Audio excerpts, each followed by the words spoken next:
ఒకటి కాదు రెండు కాదు వందలాది పాములు శివుడి ఆశీస్సులు తీసుకోవడానికి వచ్చాయట. ఏటా కార్తీక మాసం ముగియడానికి 2-3 రోజుల ముందు నుంచే పాములు ఇలా వస్తాయట. ఈసారి వందలాది సంఖ్యలో రావడం భక్తులను ఆశ్చర్యానికి గురిచేస్తోంది.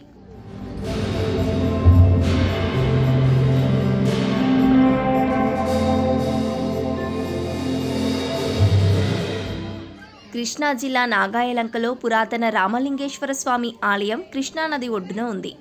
ఆలయం వెనుక ఉన్న కృష్ణానది ప్రవాహంలో నీటి పాములు గుంపులు గుంపులుగా తరలివచ్చాయి. ఆలయం వద్ద భక్తుల అలికిడి ఉన్న ప్రవాహంలో ఈ పాములు స్వేచ్ఛగా తిరుగుతూ కనిపించాయి.